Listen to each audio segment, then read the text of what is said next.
think it's going to be specifically difficult for Brittany because she doesn't know Russian language and she cannot learn about the law that she has to obey in penal colony, and she cannot protect herself.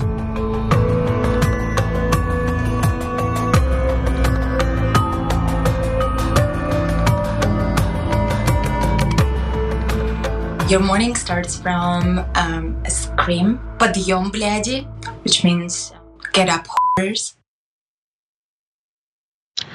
There was some information there given from Nadia Tolokonnikova, who's a member of the group Pussy Riot, and she's been in similar situations that Brittney Griner is in. The developments there with Brittney Griner, WNBA star Brittney Griner, as she's been sent off to a penal colony in Russia after that conviction she had there, and also how they upheld it then and sent her off in a way. These details get kind of scary. And since Nadia spent some time in a penal colony herself, she talks about some of those things that happened. Let's let her continue.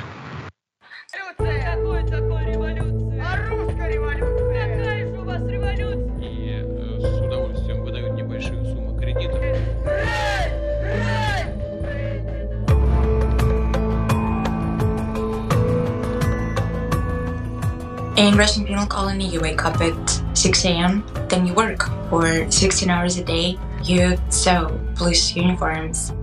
They turn other prisoners against you. They will punish everyone else in a penal colony. Let's say take away their warm clothing from them. And they will tell them openly that it happened because of her. This all happened because of Brittany. That she's now put in. Let's go to graphic 2 to some more details on this. If it's more than what she's already describing, those horrific conditions there. Graphic 2, you guys. Most of Russia's prisons are penal colonies where inmates are housed in barracks and are often put to work. That's according to a report by Poland-based think tank, the Center for Eastern Studies, known as the OSW. More than 800 such facilities existed across Russia as of 2019 is what the organization said.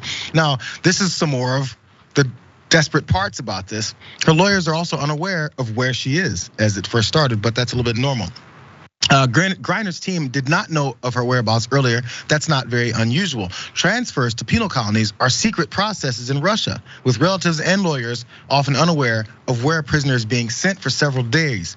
And that's according to Amnesty International. The press secretary there for the White House had this statement about this entire situation, because that's my next question. What can they do? What has been done? What's going on? What's the developments? This is in that statement. As we have said before, the US government has made a significant offer to the Russians to resolve the current unacceptable and wrongful detentions of American citizens.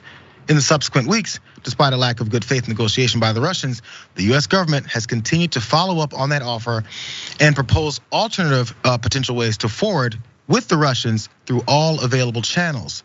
The US government is unwavering in its commitment to work on behalf of Brittany and other Americans detained in Russia. That includes fellow wrongful detainee Paul Whelan. I don't know if you have the answer, but it's been a while since I've leaned on you, Adrian, for randomly when it comes to legal issues, especially internationally. I can't expect many situations that can get much better than this, much worse than this, and how they can maybe make it a little bit better. Oh, big time, because it's basically out of the legal process now in terms of, her appeals already been heard and decided. And so now she is serving her sentence.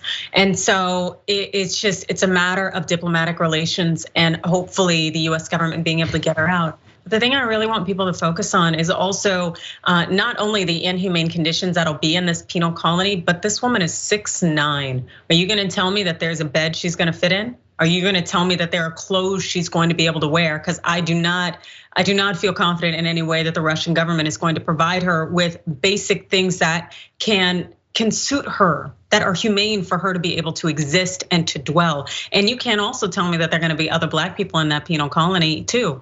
She is going to stick out like a sore thumb. And I think as a result of that, she could be targeted for much, in addition to not being able to speak the language. It's a very, very terrifying situation for her. I don't know the resolution. I really hope that something comes to some kind of conclusion soon. I don't know, there's all these things happening with Russia and Ukraine, and there's so many other factors that go into this that make this a hard situation to figure out. But like I said, every development that I see, we're gonna talk about. It's a scary situation, and imagine where you are. She's gonna be a different person when she comes back, no matter when that is. Yep. This is one life he got, and then this is where hers is leading her right now.